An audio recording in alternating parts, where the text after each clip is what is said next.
Maniobra de Spurling. Pedimos al paciente que mire hacia el lado del dolor. Presionamos a nivel axial. Se considera positiva cuando se expande a las extremidades. Maniobra de Valsalva. El paciente en sedestación. Pedimos al paciente que inspire profundamente o imita la forma de defecación. Aumenta la presión si es positiva en la lumbar y también la presión en la intratecal. Es positiva cuando se irradia a lo que son las extremidades inferiores.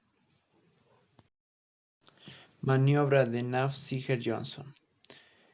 Se comprime las venas yugulares por 10 segundos, esto hasta que se enrojezca la cara del enfermo y se le pide que tosa. Si se produce el dolor a nivel de la columna vertebral, existe una alteración patológica. Continuamos con lo que es la exploración de lo que es columna dorsolumbar. En esta nos pide que para la inspección el paciente tenga que estar en bipedización como se ve. La parte del tórax descubierto nos menciona en el libro que tiene que estar con las piernas separadas alrededor de 10 centímetros, que para la inspección, la parte anterior podemos inspeccionar lo que son las estrías, las manchas o alguna anormalidad que tenga lo que es el paciente. Luego le pedimos al paciente que se dé la vuelta. En la parte posterior podemos igual inspeccionar lo que son estrías, manchas, entre otros. En la parte posterior lo que tenemos que inspeccionar es la columna vertebral. En esta vemos una columna vertebral normal, una lordosis denominada lordosis, una columna vertebral normal. Hay dos patologías relacionadas a lo que es la columna vertebral, que es la cifosis y la escoliosis. En la cifosis nos menciona el libro que es la desviación de la columna vertebral en sentido lateral, a este lado. En lo que es la cifosis, la desviación de la columna vertebral en sentido anterior-posterior. Como vemos en nuestro paciente, no presenta ninguna de esas dos patologías, presenta lo que es una columna vertebral normal, denominada también lordosis. En caso si nuestro paciente tuviera lo que es una escoliosis, se pide al paciente que se dé la vuelta. Vamos a revisar lo que es la prueba de Adams, en el cual nos menciona que el paciente tiene que intentar tocar la punta de los pies con los dedos, así flexionando, y en ahí va a haber un descenso de la escápula. Como vemos en esta parte de nuestro paciente no hay descenso de lo que es la escápula o del hombro, uno más inferior que el otro, está normal, está simétrico. En eso nos menciona que es durante la inspección, en caso de que tenga cifosis o escoliosis. Ya durante lo que es la palpación nos menciona en el libro que nuestro paciente tenemos que buscar puntos de sensibilidad, donde nos menciona que con los pulpejos de los dedos podemos tocar partes y el paciente nos va a indicar si le duele. En este caso nuestro paciente no siente dolor y no hay puntos de sensibilidad. Ahora pasamos con la exploración de la movilidad. Y vamos a continuar con lo que es la exploración de la movilidad. Nos menciona en el libro que la exploración de la movilidad de lo que es la columna vertebral es muy limitado, que para la exploración de lo que es la columna vertebral tenemos que pedir al paciente que esté sentado, como aquí vemos. Nos menciona en el libro que las partes para la exploración de la movilidad tenemos que pedir al paciente que coloque lo que son sus manos en la parte cervical, en la parte de la nuca, que esta parte esté extendido como se ve. Pedimos al paciente que se mueva lateralmente. Pueden moverse por favor. En ahí vamos a ver lo que es el movimiento de lo que es la columna vertebral. Vamos a ver lo que son los movimientos. Y luego vamos a pasar con lo que es la otra exploración, que era para identificar lo que es la espondilitis. La espondilitis nos menciona que es la inflamación de las articulaciones de la columna vertebral o de la columna vertebral. Eso es una espondilitis.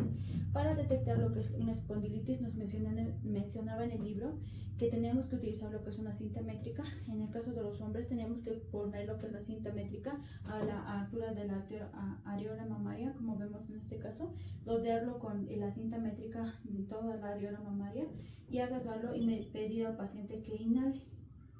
Y luego medir, anotar cuánto mide durante la inspiración y luego posteriormente pedir que exhale.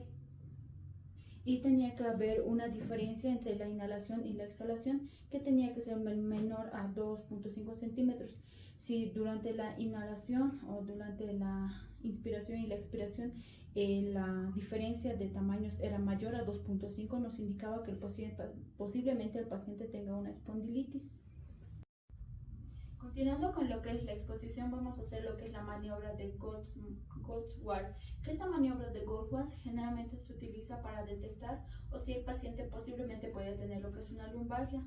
En el libro nos menciona que el paciente tiene que estar de cúbito dorsal, como se ve, totalmente echado. Nos menciona que tenemos que elevar lo que es el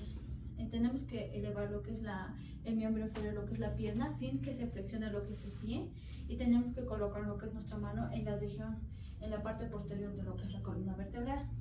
En esta nos mencionan que hay que elevar la pierna y tenemos que ver lo que es el movimiento de la columna vertebral.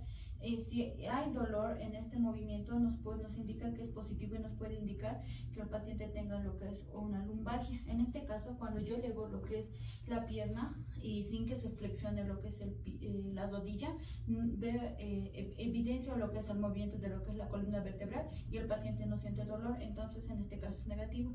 Pero si el paciente sintiera dolor al realizar lo que es esta maniobra, nos puede indicar que el paciente puede tener lo que es una lumbalgia. Continuando con lo que es la maniobra de la Sague, en esto nos menciona que tenemos que tomar lo que es del talón de lo que es del paciente, como aquí, y nos menciona que tenemos que elevar a 70 grados. Y si el paciente siente dolor cuando estoy elevando lo que es la pierna o el miembro inferior a 70 grados, nos indica que es positivo para lo que es una lumbalgia. Ya en lo que es la maniobra de Bragge, nos menciona que es una vez realizado lo que es la maniobra de la Sague, con el descenso, el paciente ya no siente dolor. Y nos menciona que hay que hacer lo que es una flexión. Y en MAI dice que nuevamente el paciente va a sentir lo que es el dolor. Eso nos puede indicar que el paciente puede tener lo que es una radioculitis. La última maniobra que nos menciona en el libro es la maniobra de Neri. En la maniobra de Neri nos menciona que el paciente tiene que estar sentado con los pies colgando por lo que es la camilla. Nos menciona que el paciente tiene que intentar tocar lo que es el mentón a lo que es el tórax. Y si hay dolor, si el paciente refiere dolor cuando intenta hacer esto, nos menciona que puede haber lo que es una compresión de lo que es la raíz dorsal. Y continuamos con las otras explicaciones. Exploración del hombro. Para la palpación del manguito de los rotadores y de la bursa subacromiodeltoidea, el paciente debe estar en posición bipedestación. El explorador debe poner el brazo en el hombro del paciente, realizando una extensión del brazo forzada. El paciente va a sentir un dolor palpatorio y eso será un característico de la tendinitis por microcristales. Exploración de la movilidad. La forma más rápida y efectiva para evaluar la movilidad activa de las articulaciones escápulo-humerales consiste en 3 criterios. Inciso A, abducción. Inciso B, rotación externa. Inciso C, rotación interna. Se debe pedir al paciente que adjunte las palmas por encima de la cabeza. Eso será abducción. Se debe pedir al paciente que una las manos en la nuca separando los codos. Eso será rotación externa. Y por último, debemos de pedir al paciente que una las manos en la espalda intentando tocar los omóplatos. Eso será rotación externa. Ya, en la exploración del codo. Bueno, esto va a estar compuesto por 3 articulaciones que van a ser el húmero cubital, húmero radial y radiocubital. En la palpación nos va a permitir comprobar el aumento de la temperatura e inflamación, como la fiebre reumática y la buicitis olecroniana. Vamos a tener también las tumefacciones. También vamos a detectar lo que es el nervio cubital en el surco olecroniano. Ya, las adenopatías epitrocleares van a sugerirnos un proceso de infección en la mano o en el antebrazo. También vamos a tener la interlínea radiohumeral. Esto va a dar de manifiesto en forma pasiva, haciendo un movimiento de rotación en la cabeza del radio.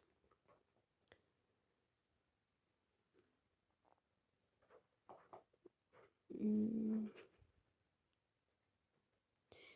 Bueno, al realizar la pronosupinación de la mano, esta maniobra da dolor en la osteoartrosis y las lesiones en la cabeza del radio.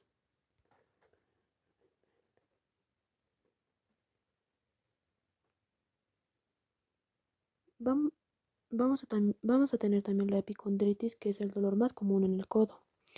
Bueno, esto se va a dar en lesiones de los músculos extensores de los radiales externos en el codo,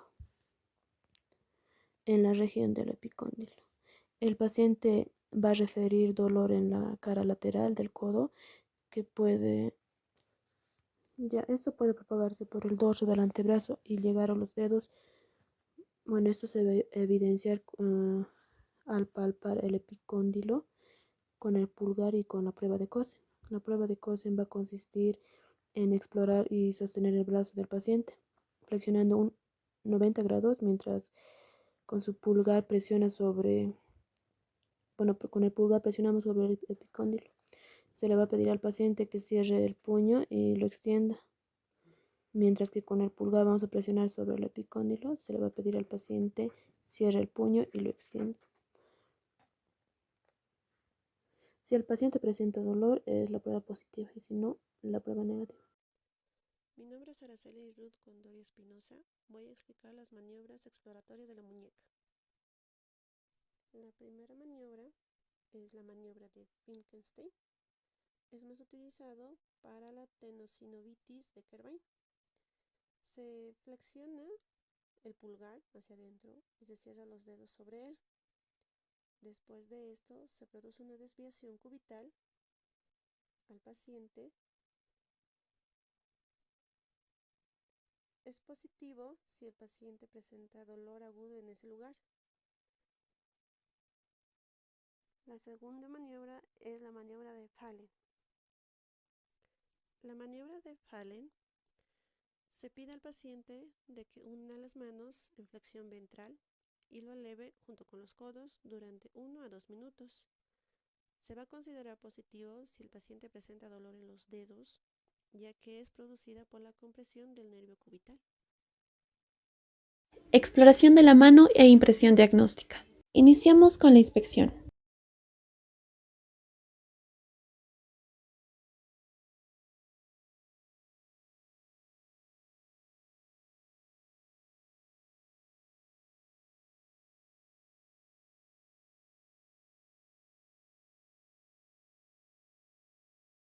La presencia del fenómeno de Raynaud orienta hacia una colagenopatía y si el paciente es mayor de 35 a 40 años se debe pensar en una esclerosis sistémica progresiva. El eritema palmar se observa en la artritis reumatoide pero de forma inespecífica. También puede aparecer en cirrosis hepática, hipertiroidismo y el embarazo. Tiene como característica una piel húmeda o caliente, fina, brillante y atrófica en los dedos.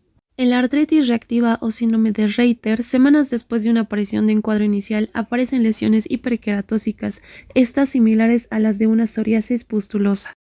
El exantema palmar y plantar con predominio de la zona radial de los dedos, además de los pulpejos, se observa en lupus eritematoso sistémico. Se pueden observar las siguientes características: capilares dilatados y hemorragias en el pliegue subunguial, rash eritematoso en el dorso de la mano y lesiones papuloeritematosas discontinuas, además de hiperplasia cuticular y también calcinosis. En la enfermedad de Dupuytren se observa la retracción y el engrosamiento nodular de la aponeurosis palmar, que se observa generalmente en la base del dedo anular, que puede afectar a los demás dedos. Se observa con más predominancia en hombres de edad mediana o avanzada y puede ser idiopática o asociarse a diabetes, alcoholismo, traumatismos repetitivos o ingesta de anticonvulsivos. Las alteraciones de las uñas proporcionan información muy útil. La lesión unguial se observa en el 70 a 80% de pacientes con artritis psoriástica. Se observa uñas en dedal, hiperkeratosis subunguial o onicolisis. En la osteoartropatía hipertrófica se ven las uñas en vidrio de reloj, dedos en palillo de tambor o acreopaquia, con periostitis acompañadas de dolor óseo y sinovitis. En el síndrome de Aran-Duchenne es causada por una lesión de la octava raíz cervical y de la primera dorsal, provocando atrofia de la musculatura tenar, hipotenar, cubital anterior, flexora e interósea de los dedos. La mano de Aran-Duchenne es por una atrofia de la mano. Es causada en esclerosis lateral amiotrófica, poliomielitis y lepra. Deformidades de la mano y de los dedos. La desviación cubital de los dedos o ráfaga cubital es por una desviación cubital de los tendones extensores y se presenta sobre todo en artritis reumatoide y lupus eritematoso sistémico.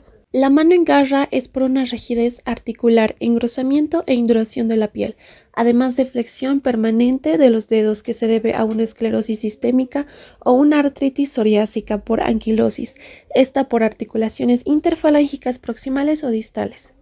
Los dedos en anteojo de teatro o telescopados es por una osteolisis de las falanges y las articulaciones metacarpianas, es decir, los dedos se acortan o se elongan y se presentan en la forma multilatente de artritis psoriásica o artritis reumatoide. Los dedos en cuello de cisne. Se observa la articulación metacarpofalángica en extensión y la articulación interfalángica proximal en hiperextensión y la articulación interfalángica distal en flexión. Se observa en artritis reumatoide y lupus eritematoso sistémico, además que es la deformidad digital articular que más afecta la funcionalidad de la mano. Los dedos en ojal o boutonniere se presenta con una articulación interfalángica proximal en flexión y la articulación interfalángica distal en extensión. Se produce por una rotura o por un debilitamiento del tendón extensor digital a nivel de la articulación interfalángica proximal, esta por una consecuencia de la sinovitis. Se presenta sobre todo en artritis reumatoide. En las denominadas manos de mecánico aparecen grietas, fisuras e hiperpigmentación de las palmas de las manos y de los dedos, en ocasiones con pequeños microinfartos subunguales que dan el aspecto de una mano sucia. Esto se observa en pacientes con miositis con anti-Jo 1 positivo y que está acompañada con enfermedades intersticial pulmonar. La vasculitis digital puede presentarse en forma de infartos periunguales y hará sospechar de artritis reumatoide y lupus eritematoso sistémico. En el síndrome antifosfolipídico puede presentarse síntomas de isquemia, gangrena y necrosis digital, secundarias a la oclusión de las arterias o arteriolas digitales distales. En estadios iniciales de esclerosis sistémica se observan manos edematosas con borramiento de los pliegues y más tarde aparece atrofia, induración y alteraciones de la pigmentación de la piel para llegar a un afinamiento de los dedos que puede llegar incluso a una mano en garra. El edema de las manos se puede encontrar también en artritis reumatoide y el síndrome de superposición, además en el síndrome denominado 3S3PE, que significa Remitting Seronegative Symmetric Synovitis with Pitting Edema. En los dedos en resorte el dedo permanece en flexión, esto a causa de un bloqueo provocado por un nódulo en el tendón del flexor a nivel de la articulación metacarpofalángica, que impide su extensión. Esto recurriendo a la mano opuesta para conseguir una extensión. Se presenta en pacientes con artritis reumatoide, osteoartrosis, gota o puede ser idiopático. La tumefacción de los dedos o dedos en salchicha es secundaria a una dactilitis. Se presenta en artritis psoriásica. La tumefacción localizada en la articulación interfalángica proximal es denominada nódulo de Bouchard. Si es simétrica, plantearía el diagnóstico de una osteoartrosis, artritis reumatoide o sarcoidosis o sífilis. Una tumefacción en el dorso de la articulación interfalángica proximal se observa en los nódulos no dolorosos de Garrot. Estos se deben por engrosamiento fibrótico de la cápsula articular. La tumefacción de la articulación interfalángica distal puede deberse a una osteoartrosis digital y se denomina nódulos de Haverden. Palpación. Con la palma de la mano hacia abajo y la articulación metacarpofalángica en leve flexión. La articulación metacarpofalángica se explora en forma individual en busca de engrosamiento, hipersensibilidad, edema y aumento de calor local. Se palpa con ambos pulgares en la región dorsal y los índices en la región palmar. Esto nos permite distinguir sinovitis de los procesos artrósicos en la segunda y tercera metacarpofalángica. La exploración conjunta de las articulaciones metacarpofalángicas se hace con la palma de la mano hacia abajo y efectuando una compresión semejante a un apretón de manos. Esto provoca dolor en presencia de sinovitis. En la articulación interfalángica proximal la palpación se efectúa con los dedos pulgares e índices de una mano en la región dorsal y palmar. mientras que los dedos pulgares e índices de la otra mano palpan la región lateral. Se comprobará así la presencia de fluctuación. Articulación sacroiliaca. El paciente está en decúbito dorsal, se presiona con ambas manos las espinas ilíacas hacia afuera y hacia adentro. Esta maniobra es más específica que sensible.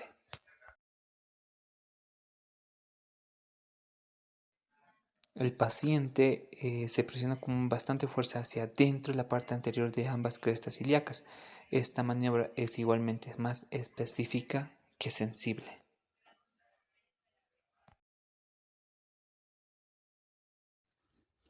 El paciente está en decúbito dorsal. Esta maniobra también es llamada del 4. Se lleva el muslo a la aducción y rotación externa apoyando el tobillo sobre la rodilla opuesta. Después, fijando la espina ilíaca anterosuperior contralateral, se presiona la rodilla flexionada. Esta maniobra es tanto sensible y específica. Esta maniobra es positiva si el paciente siente dolor al presionar la rodilla. En el video vemos que es positivo cuando presionamos la articulación sacroiliaca izquierda, donde el paciente nos refiere que sintió dolor a ese nivel.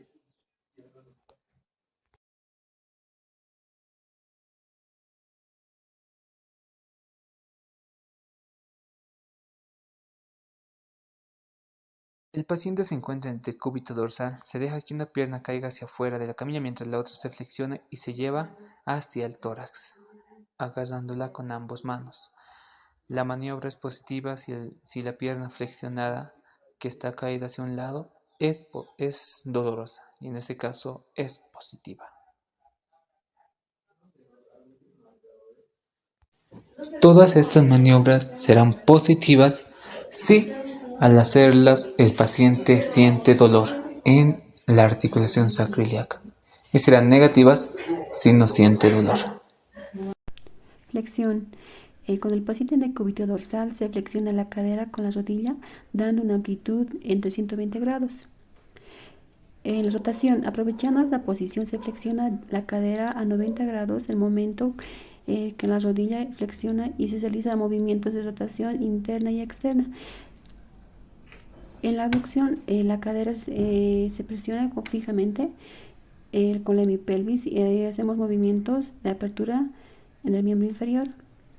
La abducción con movimiento de aproximación de la línea media se explora la abducción que oscila entre 20 a 30 grados. Maniobra de Thomas. Permite ver las deformidades de la cadera en flexión. Esta prueba es normal si la pierna a evaluar se mantiene sobre la camilla y será positivo si se produce una flexión de cadera. Esto nos indica una contractura sobre la cadera.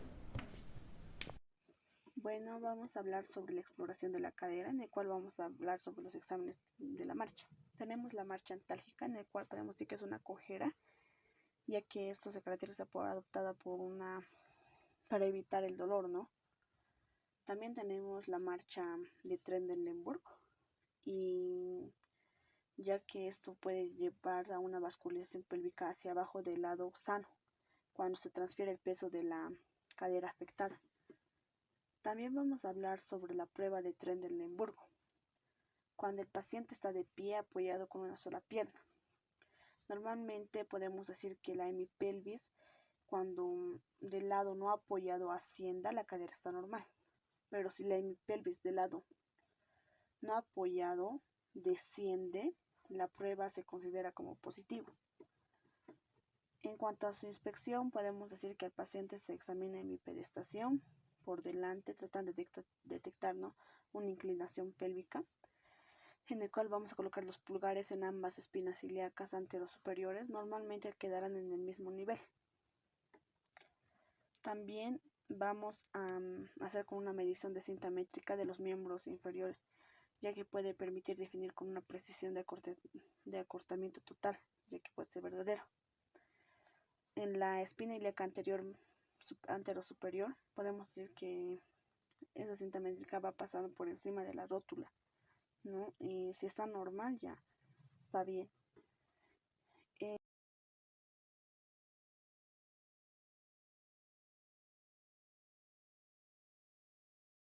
Prueba del cajón anterior y posterior.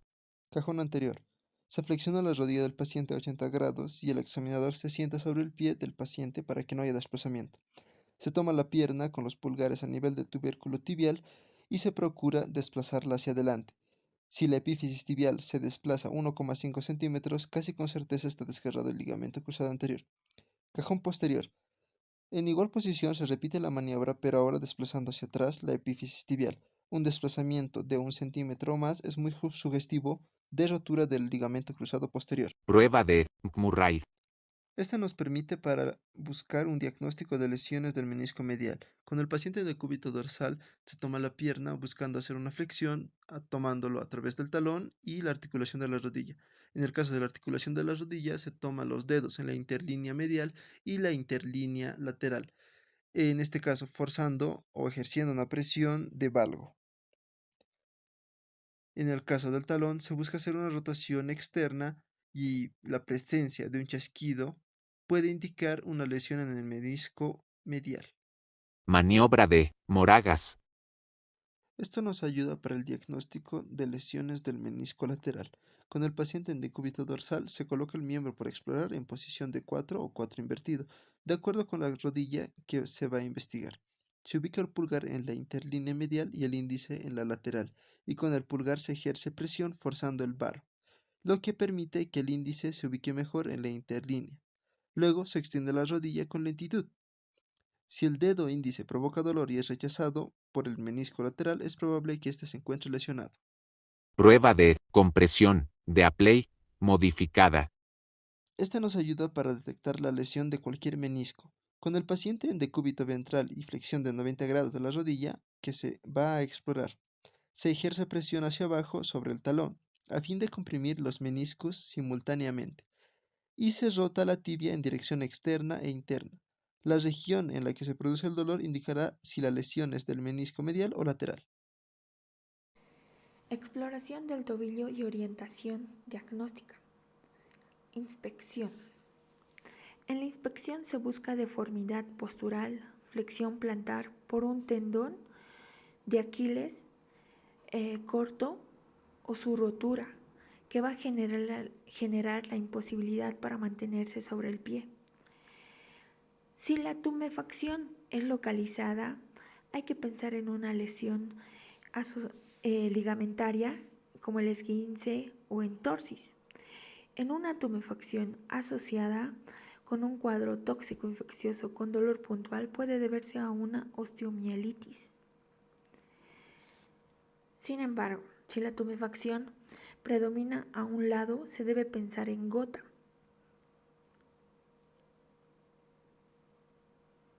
Y si la tumefacción es con desaparición de canales malleolares y premalleolares y cápsula laxa, indica una artropatía tibiotarsiana. La palpación. En la palpación lo que vamos a hacer primeramente es la palpación del tendón de Aquiles. Al paciente vamos a palpar el tobillo, donde puede poner en evidencia el dolor o la tumefacción debido a una bursitis preaquiliana o una tendinitis aquiliana.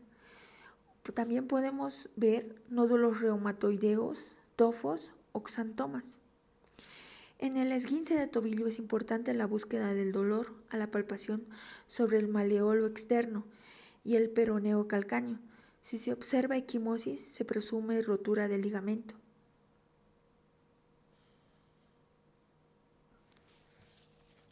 Lo que vamos a hacer con la mano izquierda es sostener el pie del paciente y con los dedos de la mano derecha vamos a palpar la cara anterior de la articulación, la interlínea tibio-astragalina. Si existe dolor, pensaremos de una sinovitis. La flexión plantar forzada facilita la palpación de la parte anterior del astrágalo. Si hubiera derrame, se puede llevar el líquido sinovial en exceso hacia la región anterior de la articulación.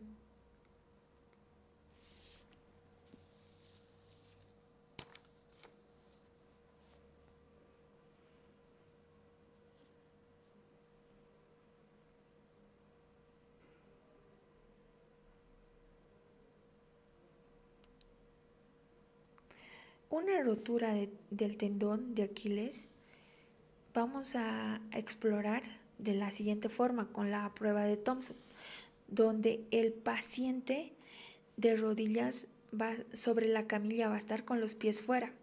Se comprime a mano llena la pantorrilla en el lado sano, se produce la flexión plantar, en el pie afectado no habrá respuesta.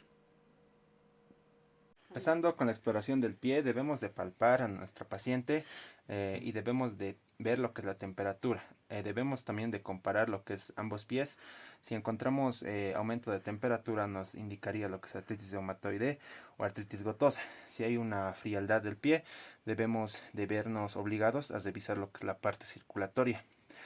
Bueno, empezando con la parte plantar, por debajo de la 2 centímetros por debajo del pliegue interdigital, con el pulgar y con el índice en la parte dorsal, debemos de ver si es que nuestra paciente nos refiere a algún dolor. Esto nos indicaría sinovitis, que es un signo muy frecuente de la artritis reumatoide.